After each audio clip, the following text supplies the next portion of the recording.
Lars Ulrich is a name that has become synonymous with Metallica's success, but behind the scenes lies a trail of controversy and criticism.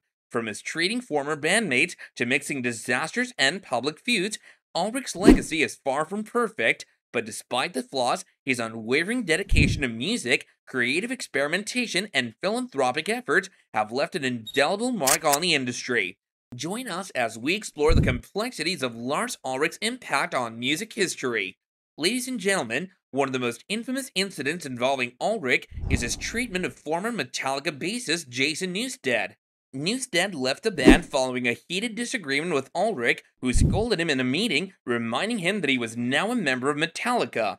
Newsted was left in tears, and this event served as the catalyst for his departure. Ulrich has since expressed regret for his actions, revealing that he was resentful of Newsted's musical pursuits outside of Metallica. The band's 1988 album, And Justice for All, is also a sore point for many fans due to its poor mixing and inaudible bass guitar.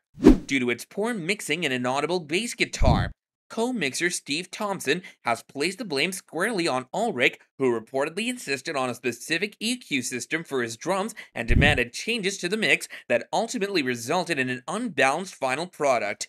Thompson even planned a practical joke on Ulrich by making the bass guitar inaudible, which Ulrich found amusing. This move has since become a source of frustration for Metallica fans and musicians alike. Ulrich's public feud with Motley Crue further damaged his reputation. In 1997, Ulrich exposed the band for performing with a backing track at the American Music Awards, which resulted in a scathing open letter for Motley Crue bassist Nikki Sixx.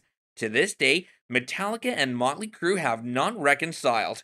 Followed by this feud, a candid interview with the Montreal Mirror back in 2009, Jesse Hughes, frontman of Eagles of Death Metal, shared his less than stellar impression of Metallica drummer Lars Ulrich. According to Hughes, Ulrich was someone who easily got riled up. When Hughes told Ulrich how much he loved Metallica, Ulrich just looked right through him and walked away. But later, Ulrich approached Hughes and expressed how much he thought they were rad. Hughes, however, felt like kicking Ulrich's butt at that point. One might have expected that the joint therapy session between Dave Mustaine and Lars Ulrich, featured in the 2005 documentary Some Kind of Monster, would have led to a better relationship between the two musicians. However, that turned out not to be the case. In the almost 2 decades since the documentary's release, Mustaine has continued to criticize Ulrich in the press. Recently, he blamed Ulrich for the lack of any more Big Four shows, suggesting that Ulrich is somehow afraid of doing more. When Metallica wanted to re-release their iconic demo No Life Till Leather, Mustaine refused to give his approval, citing the fact that Ulrich wanted a cut of the publishing royalties, even though he didn't contribute to the songwriting on that AP. To this day, Mustaine has yet to give his blessing for the re-release. Despite the controversies and criticisms surrounding Lars Ulrich, he remains an indispensable figure in the history and success of Metallica. As the band's co-founder and drummer, he's played a pivotal role in shaping the band's sound and direction. Ulrich's passion for music and his unwavering dedication to his craft have also driven him to take creative risks, as evidenced by Metallica's experimental album Lulu and his willingness to try new things even at the risk of alienating fans or bandmates. Moreover, Ulrich's commitment to using his influence for good has made him a respected philanthropist and advocate for causes such as environmentalism and disaster relief.